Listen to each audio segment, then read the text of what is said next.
أصحابه ومن صار على نهجه إلى يوم الدين أما بعد. கண்ணியத்திற்குரிய சகோதரர்களே,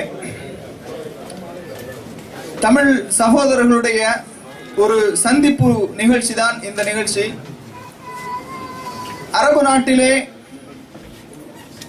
நம்முடைய வாழ்வாதாரத்தை தேடி நாம் எல்லாம் இங்கே வருகை தந்திருக்கின்றோம்.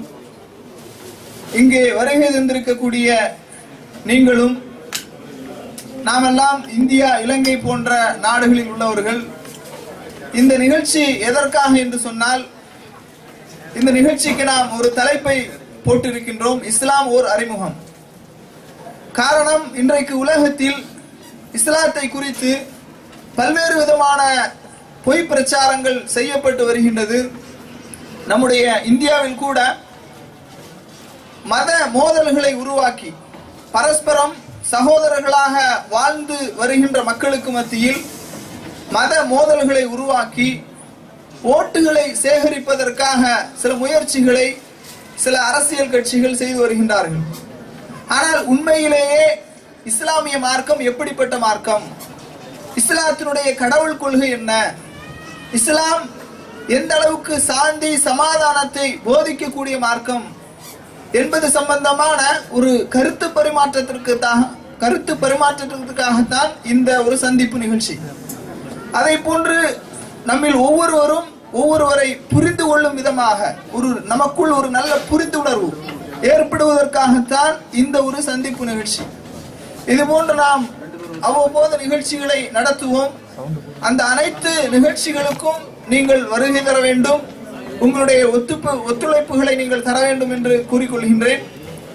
அதிகமான நேரம் எடுத்துக்கொள்ளவில்லை. சிறப்பு விருந்தினர்கள் வந்திருக்கின்ற காரணத்தினால் அவர்கள் உங்களுக்கு மத்தியில் இஸ்லாத்தினுடைய அடிப்படை கொள்கைகளை குறித்து, கடவுள் கொள்கையை குறித்து, அதே போன்று உங்களுக்கு ஏதேனும் சந்தேகம் இருந்தால் தாராளமாக என்ன செய்யலாம், அந்த சந்தேகத்தை மைக்கின் மூலமாகவோ அல்லது எழுத்தின் மூலமாகவோ நீங்கள் அந்த சந்தேகங்களை ஓப்பனாக கேட்கலாம். இங்க யாரும் என்ன செய்ய மாட்டாங்க, எதுவும் சொல்ல மாட்டாங்க. நீங்க கேட்கக்கூடியதை நாங்க என்ன செய்யறோம், வரவேற்கின்றோம். உங்களுடைய உள்ள கிடக்குகளை, உள்ளத்தில் உள்ள விஷயங்களை வெளிப்படையாக சொல்வதை நாங்கள் இருகரம் ஏந்தி வரவேற்கின்றோம். அதனால ஓப்பனா நீங்க என்ன சந்தேகம் இருந்தாலும் நீங்க என்ன செய்யலாம், கேட்கலாம். இந்த ஒரு நிகழ்ச்சி நாம் சொன்னதை போன்று நமக்கு மத்தியில் ஒரு நல்ல புரிந்துணர்வு ஏற்படுவதற்காகத்தான் இந்த நிகழ்ச்சியை நாம் இங்கே துவங்குகின்றோம். இப்போது நம்முடைய சிறப்பு விருந்தினராக வருகை தந்திருக்கக்கூடிய ஷேக் முஜாஹித் இப்னு ரசீன் அவர்கள் உங்களுக்கு மத்தியில் உரையாற்றுவார்கள்.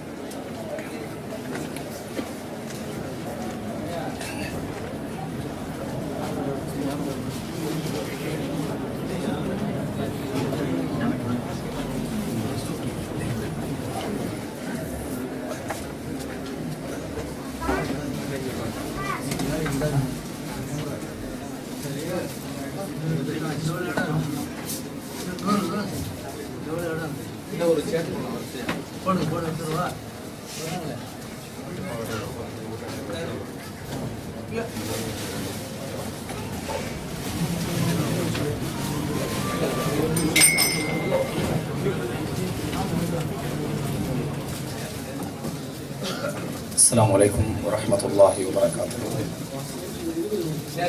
இங்கே அமர்ந்திருக்கக்கூடிய அனைத்து சகோதரர்களுக்கும் எனது இறைவனின் சாந்தியும் சமாதானமும் உண்டாவதாக. அன்புள்ள சகோதரர்களே, சகோதரிகளே, தாய்மார்களே,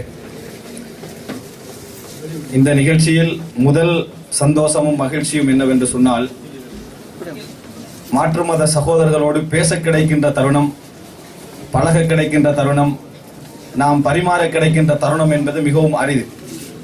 வேலை வாய்ப்பு என்று வந்தால், அல்லது விளையாட்டு அப்படி என்று வந்தால், அல்லது அக்கம் பக்கத்தவராக நாம் வாழ வேண்டிய ஒரு சந்தர்ப்பம் ஏற்பட்டால் மாத்திரம்தான் அது போன்ற சந்திப்புகள் நமக்கு இருக்கும். மற்றபடி மனிதர்களாக கூட பழகுவதற்கான சந்தர்ப்பங்கள் பொதுவாக மதம் வேறானவர்களுக்கு அதாவது சந்தர்ப்பம் குறைவு என்பதை நான் சொல்லி நீங்கள் தெரிய வேண்டும் என்பது அல்ல. அந்த வகையில் இப்படி ஒரு சந்திப்பு ஒரு மிகவும் சந்தோஷமான ஒரு சந்திப்பு என்பதை முதலில் நான் உங்களுக்கு மத்தியில் எனது மகிழ்ச்சியை பதிவு செய்கிறேன். அன்புள்ள சகோதரர்களே, இரண்டாவது அம்சம், இப்படியான ஒரு ஏற்பாடு இப்படியான ஒரு முயற்சி ஏன் செய்கிறோம், ஏன் நாம் உங்களுக்கு மத்தியில் நாம் அறிந்த ஒரு அறிமுகத்தை வைக்க முன்வைக்கிறோம் என்பதை முதலாக நான் சொல்லிக்கொள்ள விரும்புகிறேன். நாம் ஏற்றிருக்கக்கூடிய இந்த இஸ்லாம் மார்க்கம் எமது கொள்கை என்னவென்று சொன்னால், எமது நம்பிக்கை என்னவென்று சொன்னால், உங்களையும் என்னையும் இந்த உலகத்தில் உள்ள மக்களையும் இந்த உலகத்துடைய செட்டப்பையும் படைத்த இறைவனது மார்க்கம் என்று நாம் இஸ்லாத்தை நம்புகிறோம். உங்களையும் என்னையும் இங்கே உள்ள அனைத்து செட்டப்புகளையும் படைத்த இறைவனது மார்க்கம் என்று சொல்லி நாம் இந்த இஸ்லாத்தை நம்பிக்கை வைக்கிறோம், நம்புகிறோம். அப்படி இருக்கிற நேரத்தில் யாரெல்லாம் எவன் தகுதியானவனோ, எவன் வணங்கப்படுவதற்கு அருகதையானவனோ அவனை விட்டு தூரமாகிறார்களோ அவர்கள் தண்டிக்கப்படுவார்கள் என்று நாம் நம்புகிறோம். அதை ஏற்றவர்கள் பரிசளிக்கப்படுவார்கள், சுவர்க்கம் வழங்கப்படும் என்று நம்புகிறோம். இந்த நம்பிக்கையின் பிரகாரம் படைத்த இறைவனை யாரெல்லாம் ஏற்கவில்லையோ, அல்லது படைத்த இறைவனை யாரெல்லாம் வணங்கவில்லையோ, அல்லது படைத்த இறைவனுக்கு மாற்றமான விஷயங்களை நம்புகிறார்களோ அவர்கள் மறுமையில் தண்டிக்கப்படுவார்கள் என்ற நம்பிக்கையின் காரணமாக, நாம் சரிகண்ட அந்த நம்பிக்கையின் காரணமாக உங்களுக்கு மத்தியிலே அதை முன்வைக்கலாம், சொல்லலாம், நீங்கள் உணரலாம், அல்லது அதிலே உள்ள சந்தேகங்களை திருப்பி கேட்கலாம் என்கின்ற ஒரு ஆசை, அதை எமது கடமையாக உணர்ந்துதான் நாம் இந்த சந்தர்ப்பத்தை பயன்படுத்த நினைக்கிறோம். அடுத்ததாக அன்புள்ள சகோதரர்களே, இதற்கான இன்னொரு விஷயத்தை நான் சொல்லிக் கொள்கிறேன். பொதுவாக உதாரணமாக, இவர்தான் நமது தாய், இவர்தான் நமது தந்தை, இவர்தான் நமது எஜமானன் என்று நாம் தெரிந்த பின்னால் அவர்களுக்கு என்ன செய்ய வேண்டுமோ, என்ன கடமைகள் கொடுக்க வேண்டுமோ, என்ன மரியாதைகள் கொடுக்க வேண்டுமோ அவைகளை நாம் செய்யவில்லை என்றால் நாம் குற்றவாளிகள் என்பதை நாம் ஏற்றுக்கொள்கிறோம். நாம் இயல்பாக லாஜிக்கலாக திங்க் பண்ணக்கூடிய ஒரு முக்கியமான ஒரு அம்சம் அது.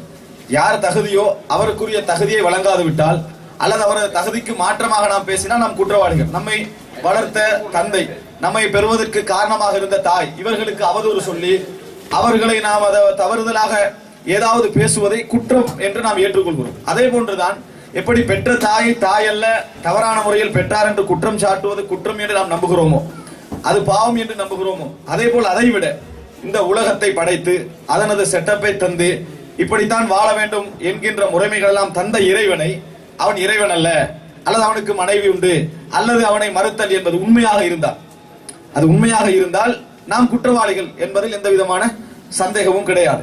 அதனால் நாம் நம்பக்கூடிய அந்த அம்சத்தை, நாம் நம்பியிருக்கக்கூடிய அந்த பொருளை உங்களுக்கு மத்தியிலே முன்வைத்து, நாம் இறைவன் இந்த உலகத்தை படைத்ததாக நம்புகிறோம், அவன்தான் இந்த உலகத்தில் உள்ள மக்களுக்கு நிர்வாகம் செய்து கொண்டிருக்கிறான், உணவளித்துக் கொண்டிருக்கிறான், அவர்களது பிறப்பு இறப்புகளை தீர்மானித்துக் கொண்டிருக்கிறான் என்பதை நம்புகிறோம். அவன் அருளிய மார்க்கமாக இஸ்லாத்தை நம்புகிறோம். நம்மையெல்லாம் படைத்தவன் இறைவன் என்று நாம் நம்பக்கூடிய அந்த அமைப்பில் இருந்தால் அவனுக்கு மாறு செய்வதோ, அல்லது அவனுக்கு இணை கற்பிப்பதோ, அல்லது அவனுக்கு பலவிதமான உருவங்களை அவன் கற்பனை பண்ணாத, அவன் தராத வகையில் நாம் கற்பனை பண்ணுவதோ குற்றம். அந்த அடிப்படையில் நீங்கள் உணர்கின்ற வண்ணம், அல்லது நீங்கள் கேள்வி கேட்கின்ற வண்ணம் சில விஷயங்களை நான் உங்களுக்கு முன்வைக்கிறேன். அன்புள்ள சகோதரர்களே, இந்த உலகத்திலே உள்ள மக்களை நாம் ஒரு குறைவான அளவில், ஒரு விகிதாசாரத்தில் குறைவான அளவில் தான் 600-700 கோடி பேர் இந்த உலகத்திலே வாழ்கிறார் என்று சொன்னால், ஒரு குறைவான விகிதாசாரம் தான் கடவுளை நம்புவது கிடையாது, ஒரு குறைவான விகிதாசாரம். ஆனால் மக்களிலே வாழக்கூடிய பெரும்பான்மையானவர்கள் நாம் படைக்கப்பட்டோம் என்கின்ற உணர்வில் தான் என்ன செய்கிறார்கள், வாழ்ந்து கொண்டிருக்கிறார்கள். நாம் படைக்கப்பட்டோமா இல்லையா, நாம இயற்கையாக உருவாகி கொண்டோம், நாம அழிந்து விடுவோம், இது சரியா பிழையா என்பதை வரக்கூடிய உங்களது கேள்விகளில் இன்ஷா அல்லாஹ் சகோதரர்கள் விளங்கப்படுத்துவார்கள். ஆனால் இந்த இடத்தில் மார்க்கத்தை நம்பக்கூடியவர்கள், இறைவன் ஒருவன் இருக்கிறான், அவன் தான் எம்மை படைத்தான், அவன் பல பேர்களில் அழைக்கப்பட்டாலும் படைத்தவன் ஒருவன் தான், பல பேர்கள் அழைக்கப்பட்டாலும் படைத்தவன் ஒருவன் தான், அவன் எம்மை படைத்தான் என்பதில் இன்றைக்கு பல மதங்கள் உலகத்திலே இறைவனது செய்தியை நாம் தான் சொல்லுகிறோம் என்று இந்து மதம், கிறிஸ்தவ மதம், யூத மதம், கன்ஃபியூசியஸ், இப்படி பல மதங்கள் என்ன செய்கின்றன சொல்லிக் கொண்டிருக்கின்றன. அதில் இஸ்லாம் என்ன செய்கிறது, இருந்து கொண்டிருக்கிற அந்த பட்டியலில். இந்த நேரத்தில் ஒப்பீட்டு ரீதியாக இஸ்லாமிய மார்க்கம் இறைவனது மார்க்கம் என்று நாம் நம்புவதற்கான காரணம் என்ன, எந்த வகையில் எல்லா மதங்களை விட அவைகள் வித்தியாசப்படுகின்றன என்பதை நான் ஒரு 5 விஷயங்களில் உங்களுக்கு மத்தியில் சுருக்கமாக பதிவு செய்யலாம் என்று நினைக்கிறேன். முதலாவது அம்சம், அதாவது எந்த வகையிலெல்லாம் டிஃபரெண்ட் ஆகிறது, எல்லா மதங்களும் பொதுவாகவும் இஸ்லாம் அந்த விஷயத்தில் வித்தியாசப்படுவதாகவும் நான் கருதுகிறேன். அதை நான் உங்களுக்கு மத்தியில் என்ன செய்கிறேன், முன்வைக்கிறேன். நீங்கள் அதை ஒப்பிட்டு பார்த்துக் கொள்ளுங்கள். மிகப்பெரிய ஆய்வுகளோ விஞ்ஞான ரீதியான விஷயங்களோ நான் இதுக்கு பிறகு பார்த்து ரிஃபர் பண்ணி தான் முடிவெடுக்க வேண்டும் என்பது கூட அல்ல. மாற்றமாக நீங்களாகவே புரிந்து கொள்ளக்கூடிய இப்பொழுது உள்ள நாலேஜ், இப்போ உங்கள்ட்ட ஒரு நாலேஜ் இருக்குமே, இந்த நாலேஜை வைத்து நீங்கள் புரிந்து கொள்ளக்கூடிய அமைப்பில் இதுக்கு பிறகு போய் நீ ரிஃபர் பண்ணணும் என்பது எந்த தேவையும் இல்லை. இப்ப நம்மளுக்கு தரப்பட்ட நாலேஜில் வைத்து நீங்கள் முடிவெடுக்கக்கூடிய வகையில் ஒரு 5 விஷயங்களை நான் சொல்லுகிறேன். எல்லா மதங்களை விட இஸ்லாம் அந்த இடத்தில் வித்தியாசப்படுகிறது என்று நான் நம்புவதற்கான காரணங்கள் ஒரு 5. முதலாவது, இஸ்லாமிய மார்க்கத்துடைய வேதத்தை நாம் படிக்கின்ற பொழுது, குர்ஆனை படிக்கின்ற பொழுது, நபிகளாருடைய செய்திகளை எல்லாம் படிக்கின்ற பொழுது, இஸ்லாம் முதலாக இந்த மனித சமுதாயத்திற்கு வழங்கக்கூடிய முதல் அந்த அதாவது வழிகாட்டல் என்னன்னு சொன்னால், உத்தரவாதம் என்னவென்று சொன்னால் பகுத்தறிவுக்கான பாதுகாப்பு. நமது பகுத்தறிவு இருக்கிறதே, மனிதர்கள் மதிக்கக்கூடிய ஒரு பகுத்தறிவு. மிருகங்களிலிருந்து நாங்கள் வித்தியாசப்படுவதற்கு காரணமாக அமையக்கூடியதுதான் இந்த பகுத்தறிவு என்பது. இந்த பகுத்தறிவுக்கு நாம் கொடுக்கக்கூடிய இந்த மரியாதை, முன்னேற்ற அறிவு கூட நாம் பெரிய அளவு என்ன செய்வதில்லை, அதற்கான ஒரு மரியாதை கொடுப்பதில்லை. ஆனால் மாற்றமாக பகுத்தறிவு, எதையும் நாம் நம்ம சிந்தனையை முரமாட விஷயங்களை ஏற்றுக்கொள்ள நம்ம தயாராக இல்லை. அது எதுவாக இருந்தால், சாதாரண விஷயத்தில் கூட நம்ம வீட்டில் கூட என்ன செய்வோம், ஒரு மேசையை இங்கே வைப்பதா அங்கே வைப்பதா என்பதில் இன்னொரு ஒரு ஐடியா பிழையா ஏற்றுக்கொள்ள ரெடி இல்லை. நம்ம மூளை அதை ஒத்து வரலன்னு வைங்க, அது இங்க வைக்கிறது பிழை. அதான் நம்ம சிந்தனை என்ன செய்யும் சொல்லும். இந்த சிந்தனைக்கான டோட்டல் பாதுகாப்பையும் இஸ்லாம் தருவதாக நாம் நம்புகிறோம். இஸ்லாம் உங்களோட சிந்தனைக்கு குரோஸாக வந்தால் அது நீ என்ன செய்யக்கூடாது, சிந்தனை குரோஸாக வந்தாலும் சரி நீ அடங்கித்தான் ஆகணும், அப்படித்தான் மார்க்கம் அப்படி என்று சொல்லாது. சிந்தனைக்கு குரோஸாக வருகின்றவைகளுக்கு கேள்வி கேட்கின்ற உரிமையை இஸ்லாம் வழங்குகிறது. இது முதல் அம்சம். அதாவது நீங்க ஒரு விஷயத்தை சிந்திக்கிறீர்கள், சிந்திக்கிற நேரத்தில் உங்களது சிந்தனைக்கு அது தவறாகப்படுகிறது, இந்த வழிகாட்டல் பிழை என்று படுகிறது. அந்த நேரத்தில் வழிகாட்டல் பிழையாகப்பட்டாலும் சரி, அது தவறு என்று இருந்தாலும் சரி, சிந்திக்க கூடாது, அது உங்களுக்கு முரணாக இருந்தாலும் சரி, நீ சிந்திக்க கூடாது, அதான் மதம், அதான் மார்க்கம் என்ற இடத்தில் இஸ்லாம் வைக்கவில்லை. நீங்கள் பாருங்கள், மற்ற நிறைய பேருடைய மனோநிலை நான் என்ன உணர்கிறேன் என்று சொன்னால், எவ்வளவு முரணாக வந்தாலும் அவர்கள் அதை பற்றி அலட்டிக் கொள்வது கிடையாது. காரணம், எப்படி ஊட்டப்பட்டிருக்கிறது என்று சொன்னால், மதம் மார்க்கம் என்று நம்ம அதை பத்தி யோசிக்க கூடாது. அவர் சொல்றது, அவர் என்ன நமது மதகுரு சொல்வதை நம்ம நம்பி அவர் சொல்ற மாதிரி செஞ்சுட்டு போயிடணும். உதாரணமா திருமண ஒரு சடங்கு நடக்கிறது அப்படின்னு வைங்க.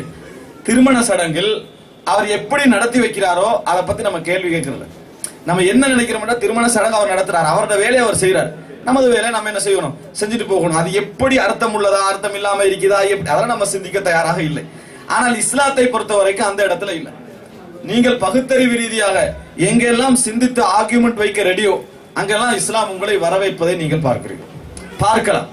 எந்த வகையிலெல்லாம் உங்களுக்கு சிந்தனைக்கு முரணாக இருக்கிறதோ அவைகளில் கேள்வி கேட்கின்ற ரைட்டை, உரிமையை இஸ்லாம் வழங்குகிறது. முதல் பாதை. இது நீங்க முதலாவது வரவேற்க வேண்டிய விஷயம் அதுதான். ஏனென்றால் சிந்தனைக்கு பூட்டு போட்டு விட்டு நீ கட்டுப்பட்டுத்தான் ஆக வேண்டும் என்று சொல்லுகின்ற ஒரு வழிகாட்டலில் நிச்சயமாக நேர்மை இருக்காது, நிச்சயமாக நலவு இருக்காது. முடிவுகள் எங்கெங்கெல்லாம் போய் முடியுமோ தெரியாது. அதனாலதான் இஸ்லாம் கடவுள் கொள்கை சம்பந்தமாக பேசுகின்ற நேரத்தில் எல்லாம் இப்படித்தான் குர்ஆன் சொல்லுகிறது, நீங்கள் நம்பியாக வேண்டும் என்று குர்ஆன் பேசாது. குர்ஆனிலே நீங்கள் பார்க்கலாம், நான் தான் ஒருவன் எனவே நீங்கள் நம்பித்தான் ஆக வேண்டும் என்று குர்ஆன் பேசாது. எப்படி பேசும் என்றால், சிந்திக்கிற மாதிரி உங்கள்கிட்ட கேள்விகள் கொஞ்சம் கேட்கும், நீங்களே சிந்திக்கின்ற வண்ணம் சில கேள்விகள் கேட்கும். குர்ஆன் ஒரு கேள்வி கேட்கிறது, அந்த கேள்வியை நான் உங்களுக்கு முன்வைக்கிறேன். அந்த கேள்வி அல்லாஹ் சொன்னான், ரசூலுல்லாஹி ஸல்லல்லாஹு அலைஹி வஸல்லம் சொன்னார்கள் என்பதற்காக நீங்கள் ஏற்றுக்கொள்ள வேண்டிய கேள்வி அல்ல. நீங்கள் சிந்தனையில் பதில் சொல்லி ஏற்றுக்கொள்ள வேண்டிய ஒரு கேள்வியை கேட்கிறது. என்ன சொல்கிறது என்று சொன்னால், நம்ம வணக்கம் என்கின்ற நேரத்தில் தரையில இருக்கிற நேரத்தில் என்ன செய்வோம், சிலைகளை வணங்குவோம், கடவுள் என்ற பெயரில் உருவங்களை வணங்குவோம், தாயை வணங்குவோம், தந்தை எல்லாரையும் வணங்குவோம். கப்பல் பிரயாணங்கள் என்று ஏதாவது போக வேண்டிய ஒரு சந்தர்ப்பம் ஏற்பட்டால் அன்றைய கால சூழ்நிலையை சொல்லி குர்ஆன் சொல்லுகிறது. அப்படியான ஒரு சூழ்நிலை ஏற்பட்டால் கடவுளை நம்மளோட சுமந்து கொண்டு சொல்லுவோம். கப்பல்ல கடவுளை நம்மளோட சுமந்து கொண்டு சொல்லுவோம். போட்டோக்களை சுமந்து கொண்டு சொல்லுவோம், கடவுளுடைய போட்டோக்களை. எதற்காக? நம்ம ஒரு 10 நாள் கடல் பிரயாணம் போகிறோமா, வணக்கம், காலையில வணங்க இரவுல வணங்குவதற்காக நம்ம அந்த கடவுளை நம்ம வணங்குகிறோம். குர்ஆன் இதை மறுக்கிறது. எப்படி நீங்க இதை கடவுள் என்று சொல்லுவீங்க, இதை நீங்க எப்படி கடவுள் என்று சொல்லுவீங்க என்று சொல்லுவதற்கு ஒரு கேள்வி கேட்கிறது. திடீர்னு அந்த கடலிலே ஒரு புயல் அடித்தால், திடீர்னு அந்த கடலிலே காற்று வீசி கடுமையான ஒரு ஆட்டம் கப்பல் கண்டால், அலை மேலோங்கி கப்பல் பிறழ்கின்ற நிலை வந்தால், நீங்கள் அந்த உருவங்களை வணங்குகிறீர்களா, அந்த சிலைகளை நீங்கள் அழைக்கிறீர்களா என்று குர்ஆன் கேட்கிறது. அந்த நேரத்தில் நம்ம என்ன செய்கிறோம் என்றால், அவைகள் எல்லாம் விட்டுட்டு ஓ காட் கடவுளை என்றதுக்கு வந்துடுறோம். ஏன்னா நம்மளுக்கு கன்ஃபார்மாக தெரிகிறது இந்த சிலை மூழ்க போகிறது, இந்த உருவம் மூழ்க போகிறது. நமது பொருட்களை கூட நம்மளால் காப்பாற்ற முடியாது. இவைகளெல்லாம் விட்டு அந்த நேரத்தில் முஸ்லிமாக இருந்தாலும், ஒரு இந்துவாக இருந்தாலும், ஒரு கிறிஸ்தவனாக இருந்தாலும், யாராக இருந்தாலும் சிலைகளை எல்லாம் விட்டு சமமாக அழைக்கிறோம். எப்படி அழைக்கிறோம்? அவர்கள் தெரிந்த பேரில் கடவுளை என்றோ, ஓகோட் என்றோ, தெய்வமே என்று சொல்லியோ, என்னை காப்பாற்று என்று சொல்லி அழைக்கிறீர்கள். இதை இறைவன் சொல்லுகிறான், அந்த நேரத்தில் மாத்திரம் ஏன் என்னை மாத்திரம் அழைக்கிறீர்கள்? அந்த மாதிரி ஒரு இக்கட்டான நிலையில் என்னை மாத்திரம் ஏன் அழைக்கிறீர்கள்? நீங்கள் கரைக்கு வந்து விட்டால் மறுபடி பழைய நிலையில் இணை வைக்கிறீர்கள். ஏன்? கடலிலே தண்டிக்கக்கூடிய இறைவன் தரையிலே தண்டிக்கக்கூடிய வாய்ப்பு உங்களுக்கு இல்லையா? கடல்ல மட்டும் இந்த ஒரு நிலைமைக்கு நீங்கள் ஏன் மாறுகிறீர்கள்? ஏன் இந்த இரட்டை நிலை எடுக்கிறீர்கள் என்று குர்ஆன் கேட்கிறது. இது குர்ஆன் நீ நம்பித்தான் ஆக வேண்டும் என்று கேட்ட கேள்வி அல்ல, கொஞ்சம் சிந்திகள் என்று கேட்ட கேள்வி. அவ்வளவுதான். உங்களுக்கு சரியாகப்படுகிறதா? இது பிழை அல்லவா? ஏன் அந்த மாதிரி நடந்து கொள்கிறீர்கள் என்று கடவுள் நம்பிக்கையில் உள்ளவர்களிடத்தில் குர்ஆன் என்ன செய்கிறது? ஒரு கேள்வியை கேட்கிறது. அன்புள்ள சகோதரர்களே, அது மாத்திரமல்ல, இப்படி பல விஷயங்களில் நமது பகுத்தறிவை பாதுகாக்கக்கூடிய ஒரு உரிமையை, ஒரு கடமையை இஸ்லாம் உங்களுக்கு தருவதை பார்க்கலாம். அது மாத்திரமல்ல, நீங்கள் சிந்தித்து பாருங்கள். படித்த கலாநிதிகளாக இருப்பார்கள், மிக உயர்ந்த நிலையில் கல்வி தரத்தில் இருப்பார்கள். ஆனால் தனது ஆசிரியரை அல்லது தனது மதத்தில் தான் கடவுள் என்று நம்பியவரை சிலை வைத்து வணங்குவார்கள். நீங்க சிந்தித்து பாருங்கள் சகோதரர்களே, கலாநிதி பட்டம் முடித்து மிக உயர்ந்த தரத்திலே கல்வியில இருக்கக்கூடியவர்கள் தன் கண் முன்னால் கீழே வச்சு பிரட்டி எல்லா விஷயங்களை செஞ்சு பெயிண்ட் அடிச்சு வந்த சிலை என்ன செய்கிறார்கள்? கண் முன்னால வணங்குகிறார்கள். கடவுள் என்ற நம்பிக்கையில் என்ன செய்கிறார்கள்? வணங்குகிறார்கள். ஆனால் உங்கள் கண் முன்னாலேயே நீங்கள் காணலாம், மனிதன் அல்லாத எந்த மிருகமும் அதற்கு மரியாதை கொடுப்பது கிடையாது. மனிதன் அல்லாத எந்த ஒரு மிருகம் அதுக்கு மரியாதை கொடுப்பது கிடையாது. அதன் தலையிலேயே அதாவது மலங்கழித்து விட்டு போகின்ற காட்சி. சாதாரணமாக மனிதனை கண்டால் ஓடுகின்ற மிருகங்கள் அந்த இடத்திலே என்னது, அதாவது அதனுடைய அசிங்கங்களை கழித்து விட்டு போகின்ற காட்சியை கண் முன்னால காணலாம். மனிதன் அந்த நேரத்தில் என்ன செய்வான்டா? அடிச்சு விரட்டி தண்ணியை ஊத்தி அதுக்கு கண்ணாடியை போட்டு காப்பாத்திடுவான். எதை விட்டு?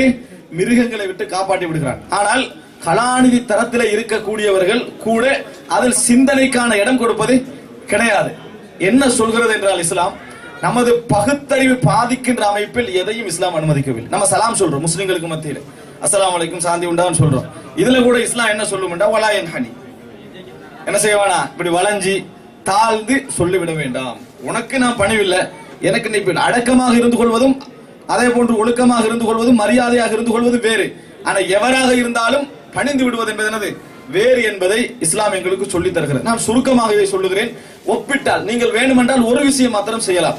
இந்த விஷயம் பகுத்தறிவுக்கு முரண்போடு தெரிகிறது, இந்த விஷயம் பகுத்தறிவுக்கு முரண்போடு தெரிகிறது என்று கேள்வி கேட்கலாம். ஒப்பிட்டீர்கள் என்று சொன்னால், ஏனைய மதங்களோடு நீங்கள் ஒப்பிட்டீர்கள் என்று சொன்னால் இந்த விஷயத்தில் இஸ்லாம் முன்னிலையில் நிற்பதை நீங்கள் காணலாம். பகுத்தறிவுக்குரிய முழு உரிமையும் இஸ்லாம் என்ன செய்கிறது? கொடுத்திருக்கிறது. இது முதல் அம்சம். அன்புள்ள சகோதரர்களே, இரண்டாவது என்னன்னு சொன்னால், இஸ்லாத்தை பொறுத்த வரைக்கும் இயற்கையானது. இயற்கையானது என்று சொன்னால் இயல்பாக உங்களது சிந்தனை சிந்திக்கக்கூடிய அமைப்பில் இஸ்லாம் இருக்கும். நீங்க எப்படி மனிதனை பொறுத்த வரைக்கும் இயல்பான ஒரு சிந்தனை என்ன செய்யும்? இஸ்லாம் இருக்கும். அந்த மாதிரி இயல்பான சிந்தனைகளை உள்ளடக்கியதான் இஸ்லாம். இயல்பானது நான் என்ன சொல்ல வருகிறேன் என்றால், மனிதன் எதையெல்லாம் வெறுப்பானோ அந்த வெறுப்புகளை இஸ்லாம் தடை செய்திருக்கும். மனிதன் எதையெல்லாம் அதாவது விரும்புவது நல்லது அப்படி என்று ஆரோக்கியம் நல்லது என்று விரும்புவான உணர்வுல, ஆசையை சொல்லல, உணர்வுல எதெல்லாம் இது நல்லது மனிதத்துக்கு ஆரோக்கியமான நினைக்கிறானோ அதெல்லாம் இஸ்லாம் வரவேற்றிருக்கும். நபிகளாரிடத்தில் வந்து இறை நிராகரிப்பாளர்கள் சில கேள்விகள் கேட்டார்கள். அதில் ஒன்று, எமக்கு எது அனுமதிக்கப்பட்டது, எமக்கு எது தடை செய்யப்பட்டது என்று உம்மிடத்திலே கேட்கிறார்கள். நபியே சொல்லுங்கள், எதுவெல்லாம் நல்லதோ அது உங்களுக்கு அனுமதிக்கப்பட்டது, எதுவெல்லாம் கெடுதியோ அவைகள் உங்களுக்கு தடை செய்யப்பட்டது. அதாவது இயற்கையானது சொல்ல வருகிறேன். இப்போ உதாரணத்துக்காக நான் சொல்வதாக இருந்தால், தண்டனைகளை நான் உங்களுக்கு சொல்லி காட்டுகிறேன். தண்டனைகள், இஸ்லாம் வழங்கக்கூடிய சில தண்டனைகள். இந்த தண்டனைகளை பொறுத்த வரைக்கும் மனிதர்களாக கூடி சட்டம் இயற்றுவதாக இருந்தால் மரண தண்டனை சட்டத்தை இயற்றியிருக்கவே மாட்டார்கள். ஏன்? நான் வந்து உதாரணமாக சட்டம் இயற்றுகிற இடத்தில் யார் இருப்பார்கள்? பாதிக்கப்பட்டவங்க இருக்க மாட்டான். யார் இருப்பாங்க? நல்ல சிந்தனையாளர்கள், படித்தவர்கள், அவங்க தான் இருப்பாங்க. பாதிக்கப்பட்டவங்க இருக்க மாட்டான். அதனால அவங்க என்ன யோசிப்பாங்கன்னு சொன்னால், மரண தண்டனை கொடுத்தா அது நல்லதா இருக்காது. அதனால மரண தண்டனை என்ற தண்டனை அவங்க இயக்க மாட்டாங்க. கையை வெட்டுற தண்டனை எந்த மனிதர்களா கூடி போடுவாங்களா? போடவே மாட்டாங்க. முஸ்லிம் 4 பேர் சேர்ந்தாலும் என்ன செய்ய மாட்டாங்க, மனிதன் சிந்தனை அடிப்படையில் அது அது போட மாட்டாங்க. ஆனா இயற்கை ஒன்று சொல்கிறேன். என்ன இயற்கை தெரியுமா? அவனுடைய இது தண்டனை போடாததுக்கு காரணம் அவனது உணர்வு. இயற்கையை பாருங்கள் எப்படி இருக்கிறது தெரியுமா? அண்மையில் உங்களுக்கு தெரியும் டில்லியிலே நடந்த அந்த கற்பழிப்பு பிரச்சனை. அதற்கு பின்னால இது போன்ற கற்பழிப்பு பிரச்சனைகள் தொடர்ந்து என்ன செய்தன, நடந்து வந்தன. அதற்கு பின்னால் இந்தியாவுடைய சேனல்களிலே போன ஒரு முக்கியமான ஒரு நிகழ்ச்சி. அந்த நிகழ்ச்சியில அதாவது சாதாரண பொதுமக்கள், படித்தவர்கள், அது போல பல நிலையில உள்ளவர்கள் எல்லாம் அப்படி கூட்டி இந்த மாதிரி நபர்களுக்கு இப்படி பகிரங்கமாக வீதியில கதற கண் முன்னால் அப்படி அதாவது அந்த மக்கள் எல்லாம் பார்க்கிற நிலையில கற்பழித்தவர்களுக்கு என்ன தண்டனை கொடுக்கலாம் அப்படி என்று சொன்னால், அதுல ஒரு படிச்ச மக்கள் என்ன செய்யறாங்க, பின்னால் இருக்கிறாங்க. இது முஸ்லிம்ஸ் இல்ல, நான் முஸ்லிம்ஸ் இருக்கிறாங்க. அவர்கள் படிக்காத மக்களிடத்துல என்ன செய்யறாங்க, முதலாவது கேள்வி ஆரம்பிக்கிறாங்க. அவங்கள படிச்சு யோசிச்சு பதில் சொல்றவங்கல்ல, ஆனா கேட்கிற என்ன தண்டனை கொடுக்கலாம். அங்க உள்ள பெண்களில் ஒரு 190% மாணவர்கள், அதாவது படிக்காத பெண்கள், என்ன இயற்கையாக சாதாரண வேலைகள்லாம் செஞ்சுட்டு அவங்க என்ன சொன்னாங்கன்னு சொன்னால், என்னை பொறுத்த வரைக்கும் அவருடைய குடும்பத்திலே கொடுத்து வீதியில வைத்து அந்த குற்றவாளி ஷூட் பண்ணப்பட வேண்டும். ஒன்று. இன்னொரு பெண்மணி சொல்றா, இவர் என்னது எந்த அதாவது எப்படி அநியாயம் செய்தாரோ அது போல பொதுமக்களோட கையில் ஒப்படைக்கப்பட்டு கொல்லப்பட வேண்டும். இன்னொரு இவர் அதாவது ஒவ்வொருவரும் தண்ட ஆத்திரங்களை என்ன செஞ்சாங்க, அதே இயல்புல வெளிப்படுத்தினாங்க. இயற்கையாக அதான் மனிதனுக்கு வரும். தன் சொந்த தங்கை கற்பழிக்கப்பட்டால், தனது சொந்த அக்கா கற்பழிக்கப்பட்டால், தாய் கற்பழிக்கப்பட்டால், நமது உறவுகள் நீங்க இங்கிருந்து யாருக்காக உழைச்சி கஷ்டப்பட்டு அனுப்பி கொண்டிருக்கிறீர்களோ அவர்கள் இதே அநியாயத்திற்கு அங்கே உள்ளானால் மனிதனுடைய உணர்வு என்ன செய்யும், சட்டத்தில் அதைத்தான் சொல்லி இதான் செய்யணும் என்று சொல்லும். ஆனால் என்ன நடந்தது தெரியுமா, இவர்களெல்லாம் இந்த பதில் சொல்ல, எவர்களெல்லாம் இந்த லோ காலேஜ்ல போய் இந்த அதாவது தத்துவ ரீதியாக இந்த சட்ட விஷயங்களை எல்லாம் அப்படி பிரிச்சு அதனுடைய குற்றவாளியுடைய மனோநிலை, குற்றம் இழைக்கப்பட்டவனுடைய மனோநிலை என்றெல்லாம் படிச்சு முடிச்சுட்டு வராங்களே, அவங்க என்ன சொன்னாங்கன்னு சொன்னால், அப்படி வழங்கக்கூடாது. குற்றவாளி ஏன் குற்றம் செய்தான் என்ற மனோநிலையை பார்க்க வேண்டும். குற்றவாளி ஏன் குற்றம் செய்தான் என்ற மனோநிலையை பார்க்க வேண்டும். அதை வைத்து அதை ட்ரீட் பண்ண முயல வேண்டும். அவர் ஒரு உளவியல் நோயாளி. யாரு இந்த நடுரோட்ல வச்சு கற்பழிச்சானே, அவன் உளவியல் நோயாளி. அவருக்கு ட்ரீட்மெண்ட் வழங்க வேண்டும். அப்ப என்ன செய்து தெரியுமா, இயற்கையாக மனிதன் முடிவெடுக்கிற நேரத்தில் மரண தண்டனை என்ற முடிவுக்கு என்ன செய்யறான், அவன் வருகிறான்.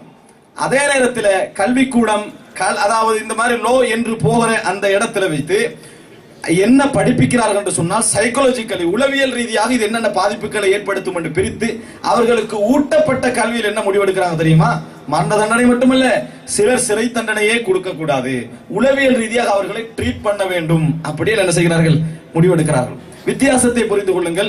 மனிதன் இயற்கையாக சிந்திக்கக்கூடிய அமைப்பில் இஸ்லாம் இருக்கிறது என்பதற்கு அந்த 2 பதில் உள்ள வித்தியாசம் என்ன செய்கிறது நீங்கள் கண்டுகொள்ள. நீங்கள் எடுக்கேட்டடாக, அதாவது நான் என்ன சொல்கிறேன் என்றால், உங்களுக்கு பலன் தரக்கூடிய கல்வி முறையை சொல்லவில்லை, நாம் மாற்றப்படுகின்ற கல்வி முறைகள் இருக்கின்றனவே, இந்த முறைகளின் மூலம் நான் அந்த இடங்கள் என்ன செய்வோம், மாற்றப்படுவோம் என்கின்ற உணர்வுகள்ல உள்ள ஒரு விஷயம். இன்னொன்று பாருங்க, சாராயத்தை பொறுத்த வரைக்கும் மனிதன் குடிக்கணும் என்று விரும்பினாலும் மனிதன் இயற்கையாக என்ன சிந்திப்பான், அது பாதிப்பு ஏற்படுத்துது. நம்மளோட மூளை என்ன செய்யுது, அது இல்லாமலாக்குது. அதனால பலவிதமான அநியாயங்களை எனது குடும்பத்துக்கு எதிராக நானே என்ன செய்கிறேன் என்கின்ற உணர்வு எல்லாரிடத்திலும் இருக்குது. இது கூடாது என்பது. ஆனா மனிதன் விரும்புகிறான். கூடாது என்பது தெரியும், மனிதன் என்ன செய்யறான், விரும்புகிறான். எது மனிதன் கூடாது என்று நினைக்கிறானோ அவன் இயற்கையாக வரக்கூடிய சிந்தனை. இஸ்லாம் அதை கூடாது என்று சொல்லிவிடும். இஸ்லாம் அதை என்ன செய்திடும், கூடாது அப்படி என்று சொல்லிவிடும். இப்படி நீங்கள் இயற்கையாக நடக்கக்கூடிய போதைப் பொருள்ல சாதாரண போதைப் பொருள் பாவிக்கலாம், பெருசெல்லாம் பாவிக்க கூடாது என்ற லெவல்ல இருக்கிறாங்கன்னு வைங்களேன். இஸ்லாம் என்ன செய்யும், சிந்தனையை போக்குகிறதா, அது என்ன செய்து ஹராம் என்று நேரடியாகவே என்ன செய்துவிடும், சொல்லிவிடும். தடை செய்யப்பட்டது நேரடியாக சொல்லிவிடும். அப்ப எதெல்லாம் இந்த அதாவது உலகத்திலே உங்கள் மனசு ஜட்ஜ் பண்ணக்கூடிய அளவில் இது சரி இது தவறு என்று இருக்கிறதோ அந்த சட்டம் நிச்சயமாக இஸ்லாத்திலே இருக்கும். உணர்வு ரீதியாக ஒன்றை நாம் ஆசைப்பட்டாலும், உணர்வு ரீதியாக ஒன்றை விரும்பாது விட்டாலும், ஆனால் மனித சமுதாயத்துக்கு இது நலன் பயக்கும் நம்ம நினைக்கிறோமே, அதை இஸ்லாம் வரவேற்கும். மனித சமுதாயத்துக்கு இது நலன் பயக்காதுன்னு நினைக்கிறோமே, அதை இஸ்லாம் தடை செய்யும். ஆனால் நீங்கள் இதை மற்ற விஷயங்கள் ஒப்பிட்டு பார்த்தீங்க என்று சொன்னால் சுருங்கிய ஒரு வடிவம் தான் இருக்கும். உண்மை பேச வேண்டும், பொய் பேசக்கூடாது, வாய்மை இதெல்லாம் எப்படி இருக்கும். இதை தவிர சட்ட ரீதியாக எடுத்து பார்த்தீங்கன்னா பெரும்பாலான பகுதிகளை நீங்கள் என்ன செய்ய மாட்டீர்கள், காண மாட்டீர்கள். அன்புள்ள சகோதரர்களை, நான் சுருக்கமான நேரத்தில் இதை விளங்கப்படுத்துவதற்காக உங்களுக்கு சொல்கிறேன். இது 2வது. 3வது சமத்துவம். இஸ்லாத்துடைய ஒரு மிக பேசிக்கான கொள்கை. நான் அறியவில்லை, சமத்துவம் என்கின்ற இந்த கொள்கை இஸ்லாத்திலே போதிக்கப்பட்டது போன்று வேறொரு மதத்தில் இருக்குமா என்று நான் நம்பவில்லை. காரணம் அந்த அளவுக்கு தெளிவாக என்ன செய்கிறது, சமத்துவ விஷயத்தை இஸ்லாம் பேணுகிறது. குர்ஆன் ஒரு ஸ்டேட்மெண்ட் கொடுக்கிறது. எந்த ஸ்டேட்மெண்ட்? எந்த அரபுகளிடத்திலே அரபு வெறி இருந்ததோ, எந்த அரபுகளிடத்தில் அரபிகள் தான் உயர்ந்தவர்கள் என்று வெறி இருந்ததோ, அஜமி என்று சொல்றாங்களே, அஜமி என்ற வார்த்தை, இந்த வார்த்தை கூட எதுல இருந்து வந்தது தெரியுமா? ஊமையர்கள். அஜமி என்ன? ஊமையர்கள். அந்த மொழிதான் மொழி, மற்ற மொழியெல்லாம் என்னது? மொழியே இல்லை. அப்படி என்ற வெறித்தனமாக இருந்த மக்களிடத்தில் ஒரு பிரகடனம் இஸ்லாம் செய்கிறது. குர்ஆன் சொல்லுகிறது, யா அய்யுஹன்னாஸ், மக்களே, இன்னா ஹலக்னாக்கும் மின் தக்கரின் வ உன்ஸா, உங்களை ஒரு ஆணிலிருந்தும் ஒரு பெண்ணிலிருந்தும் படைத்தோம். வேற எந்த சேஞ்ச் உங்களை என்னது இல்லை, நீங்கள் படைப்பால் சமமானவர்கள். ஒரு ஆணிலிருந்தும் ஒரு பெண்ணிலிருந்தும் படைத்தோம். வஜஅல்னாக்கும் ஷுஉபன் வ கபாயில லிதஆரஃபு, உங்களை கோத்திரங்களாகவும் குலங்களாகவும் ஆக்கியதெல்லாம் ஒருவருக்கொருவர் அறிமுகமாகிக் கொள்வதற்காகத்தான். ஒரே செட்டுக்குள்ள இருக்காம பிரித்து உங்களை வைத்ததெல்லாம் குலங்களாக கோத்திரங்களாக, ஏற்றத்தாழ்வு சொல்லல, குலங்களாக கோத்திரங்களாக ஏற்ற சேரவா மாத்தினதெல்லாம் எதுக்காக வேண்டி? அறிமுகமாகிக் கொள்வதற்கெல்லாம். உங்களிடத்தில் மிக சிறந்தவர்கள் யார் தெரியுமா? இறைவனை அஞ்சி வாழ்கின்றவர்கள். இவ்வளவுதான். பிறப்பால் அரேபியனாக இருந்தும் நரகவாதி என்று இஸ்லாம் என்ன செய்கிறது? நபிகளாருடைய எத்தனையோ சொந்தங்களை என்ன செய்கிறது? அறிமுகப்படுத்துகிறது. இவர்கள் அதாவது நரக தண்டனை அனுபவிக்கக்கூடியவர்கள். நபிகளாருடைய சொந்தங்களை இஸ்லாம் என்ன செய்கிறது? அந்த மாதிரி சொல்கிறது. ஆனால் அரபுலகத்துக்கு வெளியே இருந்து வந்த எத்தனையோ அஜமிகளை, அரபு மொழி பேசாதவர்களை இவர்கள் சொர்க்கத்துக்கு அனந்தரக்காரர்கள் அப்படி என்று சொல்லி இஸ்லாம் என்ன செய்கிறது? சொல்லுவதை நீங்கள் பார்க்கலாம். சமத்துவத்தை இஸ்லாம் தெளிவாக போதிக்கிறது. அதாவது எந்த வகையிலும் ஒரு மனிதன் சமமாக மாட்டான். ஒரு விஷயத்தை புரிந்து கொள்ளுங்கள். பிராக்டிகலி நீங்கள் பார்க்கிற நேரத்தில் ஒரு கம்மியான விகிதாசாரத்தில் ஒரு 10 வீதம், ஒரு 20 வீதம் என்ன செய்யலாம்? நீங்க இந்த ஏற்றத்தாழ்வை சில நேரங்களில் அரபுகளுக்கு மத்தியில் என்ன செய்யலாம்? உணர வாய்ப்பு இருக்கு. நம்ம அவன் அஜமீன் பார்க்க மாட்டான், ஃபாரினர்ஸ் விளங்கிட்டா, வெளியிருந்து வந்தவர்கள் சில நேரத்தில் என்னது இந்த மாதிரியான பார்வைகளை நீங்கள் உணரலாம். ஆனால் 80%, 90% இதை இஸ்லாத்துல நீங்க என்ன செய்ய மாட்டீங்க, காண மாட்டீர்கள். இன்னொன்று, ஒரு மனிதன் தவறு செய்வதற்கும் அதையே கொள்கையாக நினைப்பதற்கும் வித்தியாசம் இருக்குது. இப்ப நான் தாழ்ந்த ஜாதி என்று நான் நினைப்பதற்கும், நான் தாழ்ந்த ஜாதி என்பது எனது கொள்கை என்று நினைப்பதற்கும் வித்தியாசம் இருக்கு. நான் தாழ்ந்த ஜாதியாக தான் இருக்கணும், நான் என்னது அதாவது ஒரு மோசமான நிலையில் படைக்கப்பட்டவன் தான், நான் அவங்களுக்கு சமனாக மாட்டேன் என்பதை மார்க்கமாகவும் மதமாகவும் கொள்கையாகவும் உங்கள்கிட்ட அறிமுகப்படுத்தினா எப்படி இருக்கும்? அப்படி எல்லாம் இஸ்லாம் என்ன செய்யவில்லை, சொல்லவில்லை. இஸ்லாம் என்ன செய்கிறது? மனிதர்கள் என்ற அடிப்படையில் எல்லோரும் சமமானவர்கள், மனிதர்கள் அடிப்படையில் எல்லோரும் சமமானவர்கள். இதுல எந்த விதத்திலும் கருப்பனுக்கும் வெள்ளைக்கும் வெள்ளையனுக்கும் மத்தியிலும், அரபிக்கும் அஜமிக்கும் மத்தியிலும், அல்லது படைப்பால் இவர் கிரேடா படைக்கப்பட்டவர் என்பதனால் இவர் கீழ்நிலையில படைக்கப்பட்டவர் எந்த வித்தியாசத்தையும் காண மாட்டீர்கள். இஸ்லாத்தில் வணக்க வழிபாடுகள் விஷயங்களாக இருந்தாலும் சரி, எதிலாக இருந்தாலும் முன் வருகின்றவருக்குத்தான் முன்னுரிமை, முன் வருகின்றவருக்குத்தான் முன்னுரிமை. சாப்பாடு விஷயமா எதுவாக இருந்தாலும், திருமண விஷயமா எதுவாக இருந்தாலும் எந்த விதமான வித்தியாசம் கிடையாது. வித்தியாசப்படுத்தினால் மார்க்க ரீதியாக அவர் பெரும் பாவம் செய்கிறார் என்ற உணர்வை இஸ்லாம் ஊட்டுகிறது. மார்க்க ரீதியாகவே அவர் மிக பெரும் பாவம் செய்கிறார் என்ற உணர்வை இஸ்லாம் எங்களுக்கு ஊட்டி கொண்டிருக்கிறது. அன்புள்ள சகோதரர்களே, இருவர் தவறு செய்வதும், இது முக்கியமா நீங்க புரிஞ்சுக்கணும், இருவர் அந்த மாதிரி தவறு செய்வதும் இல்ல அந்த மதத்துடைய கொள்கையே நீ அப்படித்தான் இருக்க வேண்டும் என்பதற்கும் வித்தியாசம் இருக்கிறது. நான் தாழ்ந்தவன் தான், அதை நீ நம்பித்தான் ஆக வேண்டும் என்று இஸ்லாம் ஒரு பொழுதும் சொல்லாது. இன்னும் சொல்ல போனால், ஒருவர் நன் முஸ்லிமாக இருந்து இதான் எனது இறைவனது மார்க்கம், இதான் என்னை படைத்த இறைவன் சொல்லுகிறான் என்று இஸ்லாத்தை ஏற்றுக்கொள்கிறான் வையுங்களேன், அவர் இறைவனை அஞ்சி வாழுவதில் எந்த அளவுக்கு நெருக்கமாக இருக்கிறாரோ அந்த அளவில் ஒரு ஏற்கனவே பழைய முஸ்லிமாக இருக்கிறாரே அவரை விட அவர் அதிகமான ஒரு தகுதிக்கு என்ன செய்வார், அடைவார். இஸ்லாமிய சமுதாயத்தில் இஸ்லாத்தை ஏற்ற எத்தனையோ பேரை நாங்கள் முன்னிறுத்தி பின்னால் நின்று தொழுது கொண்டிருக்கிறோம். படித்தவர்கள், அதாவது எத்தனையோ படித்த மக்கள் பின்னால் இருக்க, எத்தனையோ இஸ்லாத்திலேயே பிறந்து வளர்ந்த மக்கள் பின்னால் இருக்க, ஒரு இஸ்லாத்தை ஏற்று 1 மாதம் அல்லது 2 மாதம் 3 மாதம், ஆனால் மார்க்கத்தை கடுமையாக படித்ததனால் இறைவனின் பக்கம் என்னது நிறைய முன்னேறிக்கிட்டு போறார் என்பதை அவருடைய செயல்பாடுகளை நம்ம புரிஞ்சதுனால அவர் முன்னால் அனுப்பும், அவருக்கு பின்னாடி நம்ம என்ன செய்கிறோம், அதாவது சிரம்பணிவதை நாம் பார்க்கிறோம். அன்புள்ள சகோதரர்களே, இஸ்லாத்தை பொறுத்த வரைக்கும் இந்த விஷயத்தை நீங்கள் எந்த முஸ்லிமிடத்தில் கேட்டாலும், ஒருவர் பிழை செய்தாலும், இந்த மாதிரி நடந்துட்டான்னு வைங்களே, நீ மோசமானவன் நான் உயர்ந்தவன் நடந்தாலும், இப்படி இஸ்லாம் சொல்லுகிறதா என்று கேட்டால், யார் கேட்டாலும் ஒரு நாள் என்ன செய்ய மாட்டார்கள், அப்படி சொல்கிறது என்று பதில் சொல்ல மாட்டார். தலைகீழாகத்தான் நீங்கள் என்ன செய்வீர்கள், அதை புரிந்து கொள்வீர்கள். அதனால் அன்புள்ள சகோதரர்களே, ஒரு விஷயத்தை, இது மிக முக்கியமான ஒரு இடம், இந்த சமத்துவம் இருக்கிறதே. ஏன்னா மனிதனுடைய அடிப்படை உரிமைகளில், ரைட்ஸ்களில் ஒன்றுதான் வாழ்வாதார உரிமை. அவனுக்கு இந்த உலகத்துல கிடைக்க வேண்டிய ரைட்ஸ், அதை எடுத்து பாத்தீங்கன்னா கீழ்ஜாதி என்பதனால ஒரு சமுதாயமே என்ன செஞ்சிடும், அதை புறக்கணித்து அப்படியே கீழே இல்லாமக்கி அவனோட வாழ்வாதார உரிமைகளை, திருமண உரிமைகளை, கல்வி உரிமைகளை எல்லாத்தையும் என்ன செஞ்சிடும், அப்படியே பறிச்சிடும். ஆனால் இஸ்லாத்தை பொறுத்த வரைக்கும் எல்லோரும் சமம் என்கின்ற ஒரு அம்சத்தை என்ன செய்கிறது, போதிக்கிறது. இன்னும் சொல்ல போனால் படிப்பை எடுத்துக்கங்க, கல்வி என்று எடுத்துக்கொண்டா கூட நாம் நபிகளார் என்று சொல்லக்கூடிய அந்த தலைவர் அவர் படிக்காதவர் என்பதை நம்ம என்ன செய்யறோம், சொல்லிக் கொடுக்க. கிரேடை ஏத்துவதற்காக ஒருத்தர் என்ன சொல்லுவாங்க, அவரோட படிப்பு எந்த லெவல் தெரியுமா, அப்படித்தான் சொல்லுவோம். ஆனா நாங்க திட்ட தெளிவாக சொல்கிறோம், அவர் எழுத தெரியாதவர், வாசிக்க தெரியாதவர். ஆனால் அவரது வணக்கங்கள், அவருக்கு இறைவனால் வழங்கப்பட்ட தூதின் காரணமாக அவர் உயர்ந்த மனிதராக இருக்கிறார். மற்றபடி அவருக்கும் சாதாரண அவருக்கும் எந்த விதமான வித்தியாசமும் இல்லை என்பதை குர்ஆனே டிக்ளேர் பண்ண சொல்கிறது. அதனால் அன்புள்ள சகோதரர்களே, மூன்றாவது, இது இஸ்லாத்துடைய சிறப்பம்சங்களில் ஒன்றாக நான் உணர்கிறேன். வேறு எந்த இடத்திலும் என்ன செய்ய முடியாது, இதை காண முடியாது. ஆனால் மனிதத்துடைய இயற்கை, அந்த உதாரணமாக ஏனைய மதங்களில் இப்படி பிரித்து வைத்திருக்கக்கூடிய இந்த 2 நிலை 3 நிலை இருக்கக்கூடிய மதங்களில் உள்ளவர்கள் கூட அதை விரும்புவது கிடையாது. இது நல்லதில்லை, அவருடைய இயற்கை என்ன செய்கிறது, அதை மறுக்கிறது. இது பிள்ளை, இது சரியாக வர முடியாது என்று அவருடைய இயற்கை என்ன செய்கிறது, மறுப்பதை நாங்கள் பார்க்கிறோம். இஸ்லாம் அதை கொள்கையாவே சொல்வதையும் நாம் பார்க்கிறோம். அன்புள்ள சகோதரர்களே, அடுத்ததாக இஸ்லாத்துடைய இன்னொரு சிறப்பம்சமாக நான் உங்களிடத்தில் முன்மொழிய விரும்புவது ஆதாரத்தன்மை, ஒத்தன்டிகேஷன். இது ஒரு மிக முக்கியமான ஒரு அம்சம். ஆதாரத்தன்மை என்ற கடவுளின் பெயரால் கண்டதையெல்லாம் இங்கே உணர முடியாது. விளங்கிட்டா? நபிகளார், தலைவருடைய நபிகளாருடைய பேரால் நபிகளார் என்ன சொன்னார் தெரியுமா அப்படின்னா நீங்க எல்லாம் கேட்டுட்டு போன எந்த தேவையும் என்னது இங்க கிடையாது.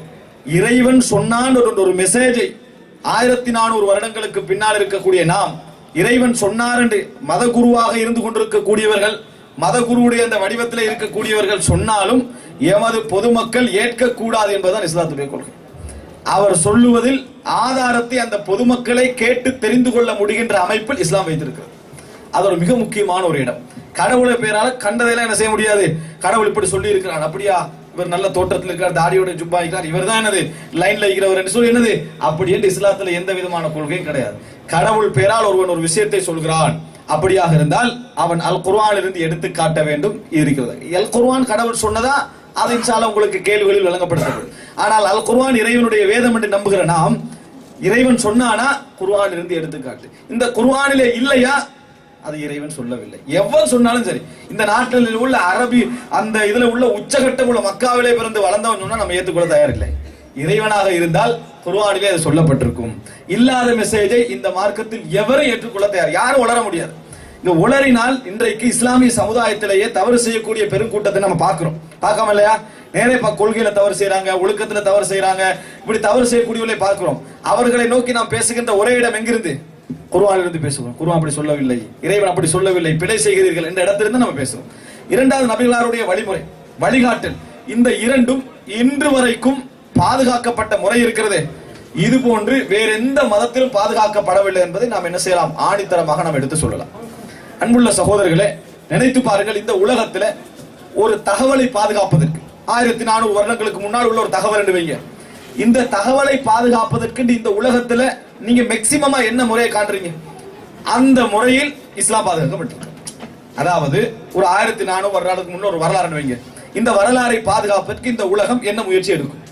பொதுவாக உலக வரலாறு, எத்தனை வரலாறு படிக்கிறோமே, இந்த வரலாறுகளை செய்திகளை பாதுகாப்பதற்கு உலகம் என்ன முயற்சி எடுக்குமோ அந்த முயற்சியில் உச்சகட்ட முயற்சி இஸ்லாத்துக்கு எடுக்கப்பட்டிருக்கிறது.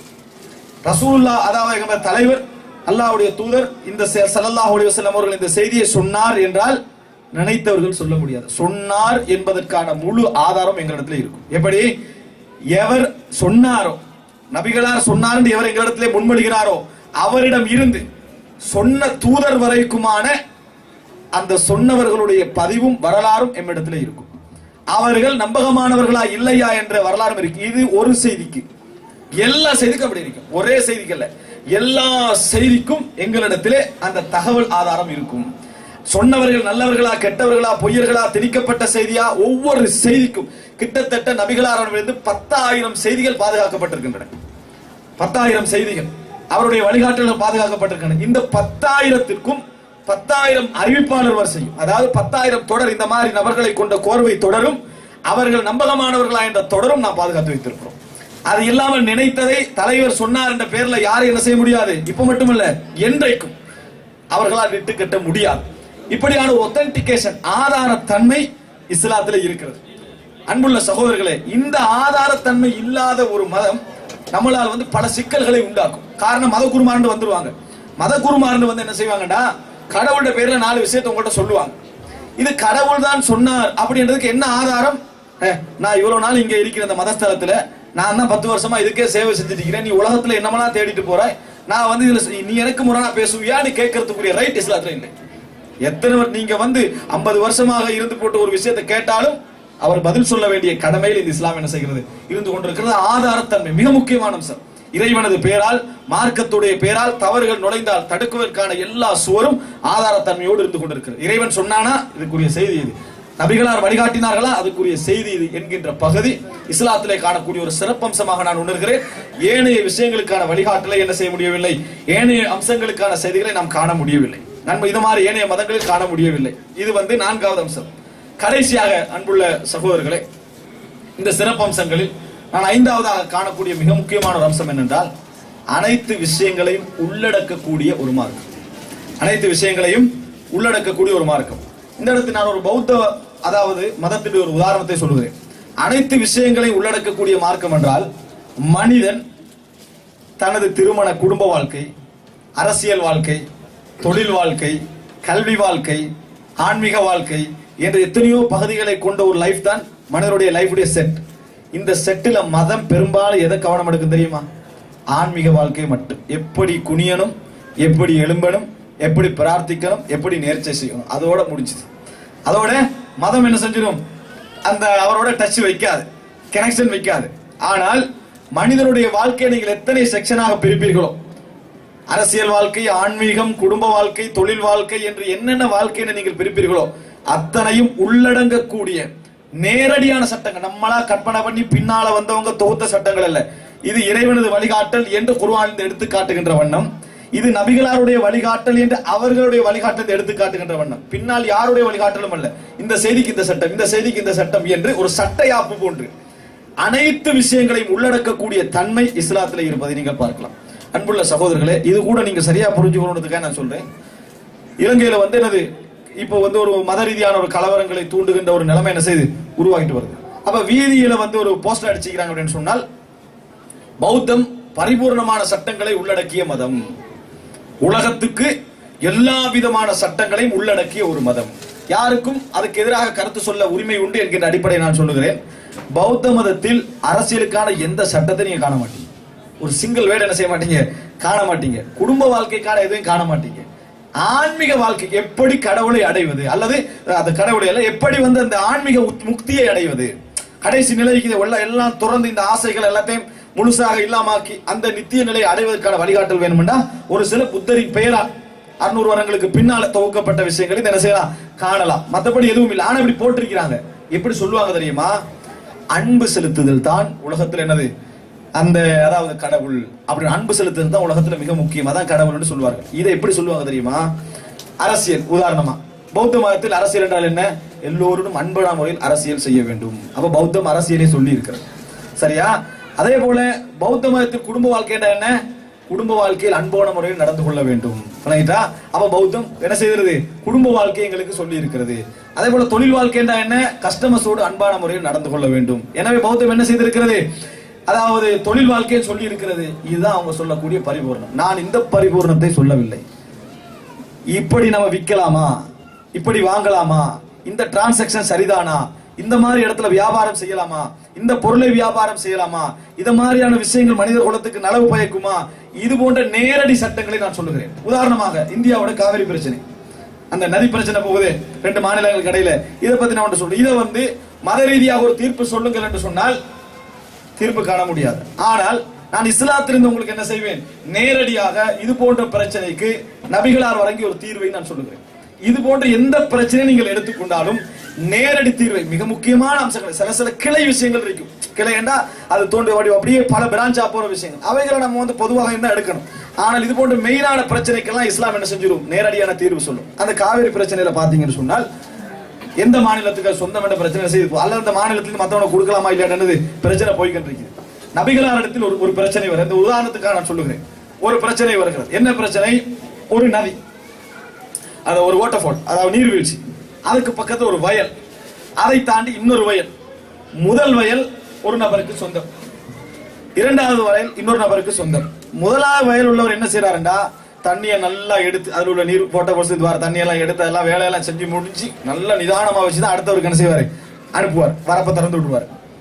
இவர் வந்து நபிகளார் வந்து முறையிடுறாரு, இது வந்து இவர் அநியாயம் செய்யறாரு, எல்லாருக்கும் பொதுவான தண்ணியில் என்ன செய்யறாரு, இவர் மட்டும் பங்கெடுக்கிறாரு அப்படின்னு கேட்கிறாங்க.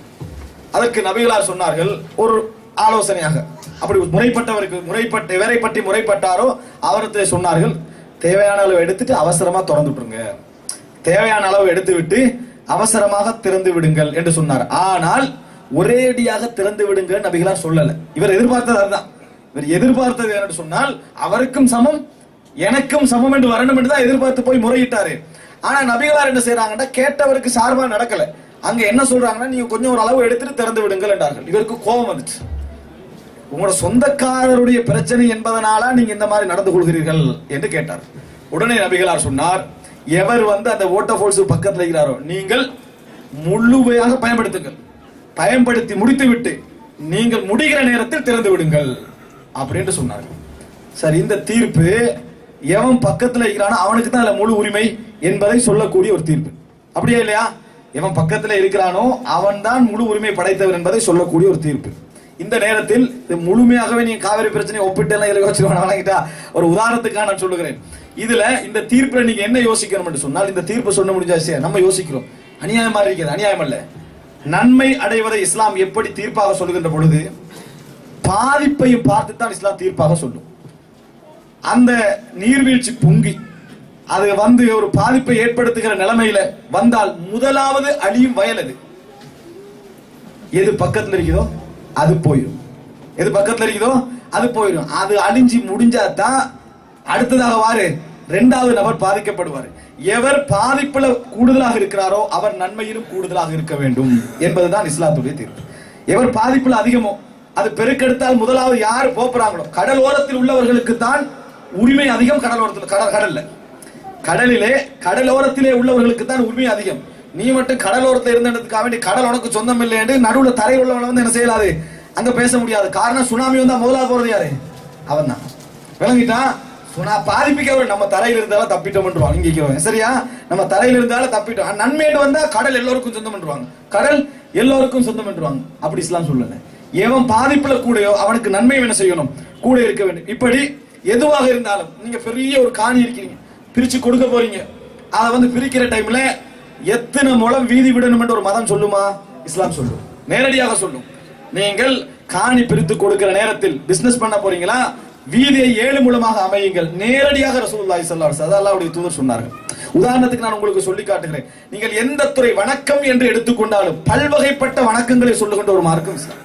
நோன்பை சொல்லும், ஹஜ்ஜை சொல்லும், தொழுகையை சொல்லும். நீங்க இங்க இருக்கிறதுனால இந்த வார்த்தையை உங்களுக்கு இலகுவாக என்ன செய்யலாம், விளங்கிக் கொள்ளலாம் என்று நான் சொல்லுகிறேன். எல்லா விதமான வணக்கங்களையும் தர்மத்தை சொல்லும். இப்படி பொருளியல் சட்டங்களை, பொருளாதாரத்திலிருந்து 2.5% பொதுமக்களுக்கு கொடுக்கப்பட வேண்டும் என்ற சட்டத்தை சொல்லும். அரசியல் என்று வந்தால் குற்றவியலை தனியாக சொல்லிட்டு போகும். களவுக்கு என்ன, விபச்சாரத்துக்கு என்ன, கொலைக்கு என்ன, கொள்ளைக்கு என்ன, போதைக்கு என்ன என்று ஒரு அரசாங்கத்தை நடத்த முடிந்த அளவுக்கான சட்டங்களை இஸ்லாம் நேரடியாக, இந்த அறிஞர்கள்லாம் கூடி கற்பனை பண்ணி எடுக்கிற முடியும் இல்லை, நேரடியாக இது நபிகளார் சொன்னார், குர்ஆன் சொன்னது என்று சொல்லக்கூடிய அமைப்பில் இஸ்லாம் என்ன செய்கிறது, எல்லா விதத்திலும் ஒரு உள்ளடக்கத்தை, பொதுவாக எல்லா விஷயங்களையும் அடங்கக்கூடிய ஒரு அம்சத்தை இஸ்லாம் என்ன செய்கிறது, சொல்லிக் கொண்டிருக்கிறது. இந்த 5 சிறப்பம்சங்களை நான் உங்களுக்கு சுருக்கமாக முன்வைக்க நினைத்தேன். இது ஒரு நல்ல ஒரு சந்தர்ப்பமாக நான் நினைக்கிறேன். உங்களிடத்தில் இது சம்பந்தமாக கேள்விகள் இருக்கும், இந்த விஷயங்கள் இதோடு மோதுவது போன்றிருக்கும், அவைகளை கேள்வி கேட்பதற்கு கூட ஒரு நல்ல சந்தர்ப்பமான நேரம். அன்புள்ள சகோதரர்களே, நான் நம்பிய நம்பிக்கையை முழுமையாக நம்பிக்கையோடு முன்வைப்பதை நீங்கள் வரவேற்க வேண்டும். நீங்கள் அந்த நம்பிக்கை கொண்டிருக்கிறீங்களே, அதை உங்கள் கான்பிடன்ஸோட நீங்க சொல்றதை நான் வரவேற்க வேண்டும். அப்படி இருந்தால் மாத்திரம்தான் நமக்குள்ள என்ன செய்யலாம், உண்மைகளை அறிந்து கொள்ளக்கூடிய வாய்ப்பு இருக்கிறது. இல்லைன்னா என்ன செய்ய முடியாது, நம்ம விட்டு கொடுப்பேன் பேர்ல எதை செய்ய இயலாது, நம்ம விட்டு கொடுத்துருவோம், அது சரி வராது. உங்களுக்குள்ள கொள்கை நீங்க என்ன செய்யணும், உறுதியாக நின்று, இதுதான் நமது கொள்கை. நம்ம வந்து மனித உறவு பாராட்டுவோம், அதெல்லாம் ஓகே. ஆனா கொள்கை என்ற விஷயத்தை நான் என்ன செய்ய மாட்டேன், என் தாயா நான் விட்டு கொடுக்க மாட்டேன், என் தந்தையா நான் விட்டு கொடுக்க மாட்டேன், என் பிள்ளையா நான் விட்டு கொடுக்க மாட்டேன், அதே போல என் கடவுளா நான் விட்டு கொடுக்க மாட்டேன், நான் பின்பற்றுகின்ற மார்க்கமா நான் விட்டு கொடுக்க மாட்டேன். இதான் உண்மை. நான் உண்மையில விளங்கி இருக்கிறேன், தவறு இருந்தால் சுட்டி காட்டலாம் என்கின்ற போக்கு தான் இந்த சமுதாயத்தில் என்ன செய்யும், ஆரோக்கியத்தை கொண்டு வந்து சேர்க்கும். அதனால் அன்புள்ள சகோதரர்களே, நான் நினைக்கிறேன், நான் இந்த இடத்துல சொன்ன இந்த 5 விஷயங்கள், அதாவது பகுத்தறிவுக்கான உத்தரவாதம், இரண்டாவதாக இயற்கை தன்மை, எது மனிதனுடைய இயல்பான சிந்தனைக்கு ஒத்து போகிறதோ அந்த மாதிரியான தீர்ப்புகள் இஸ்லாத்தில் இருப்பது. சமத்துவம், மனிதன் அடிப்படையில் எவனுக்கு மத்தியில் எனது எவனுக்கும் எந்த விதமான வித்தியாசங்களும் மனிதன் அடிப்படையில் இறைவனை நெருங்குகின்ற அந்த அமைப்பிலே தவிர. அடுத்ததாக இஸ்லாத்தை பொறுத்த வரைக்கும் ஆதாரத்தன்மை மிக்கது. சொல்லுகின்ற செய்தி கடவுளுடைய செய்தி, நபிகளாருடைய செய்தி என்பதை சொல்லுகின்ற பொழுது ஆதாரத்தோடு சொல்ல வேண்டும் என்ற நிபந்தனையோடும் ஆதாரத்தோடு பாதுகாக்கப்பட்டிருக்கிறது என்கின்ற கருத்தியலோடும் உள்ள ஒரு மார்க்கம். அடுத்ததாக எல்லா விதமான துறைகளிலும் தலையிட்டு சட்டம் சொன்ன உரிமை. எதுவாக இருந்தாலும் குடும்ப பிரச்சனை என்று வந்தாலும் உங்களுக்கு நேரடியான செய்திகளை சொல்லக்கூடிய ஒரு மார்க்கம். இதுதான் அல்லாஹ்வுடைய வழிகாட்டு. எனக்கு அல்லாஹ்வுடைய வழிகாட்டலை சொல்லு என்று உரிமையாக கேட்க முடிந்த ஒரு மார்க்கம். அன்புள்ள சகோதரர்களே, இந்த 5 சிறப்பு அம்சங்களையும் நான் இஸ்லாத்திலே உணர்கிறேன். எனது வாழ்க்கைக்கு அது பாதுகாப்பு என்று நினைக்கிறேன். எனது மறுமையுடைய வாழ்க்கைக்கு, மரணத்துக்கு பின்னால் உள்ள வாழ்க்கைக்கு அதுதான் ஜெயம் என்று நம்புகிறேன். இதனால தான் முஸ்லிம்கள் இந்த கொள்கையை மிகவும் உறுதியான நிலையில் பின்பற்றிக் கொண்டிருப்பதும் ஒரு குறுகிய காலத்தில் மனிதர்களுடைய உள்ளத்தை 160 கோடி மக்கள் என ரீச் ஆனதற்கும் காரணம் இதுதான். அதனால் அன்புள்ள சகோதரர்களே, இது சம்பந்தமாக உங்களது சிந்தனைக்கும் எடுத்து படைத்த கடவுளுக்கு நாம் சரியாக நடக்கிறோமா என்கின்ற அந்த சிந்தனையும் உள்வாங்கி நன்மக்களாக வாழ இறைவன் எல்லோருக்கும் அருள் பாலிப்பானாக. ஹதா மா இந்தி வல் இல்மு இந்தல்லாஹ் வ அகூலு கௌலி ஹாதா வ அஸ்தக்ஃபிருல்லாஹ் லி.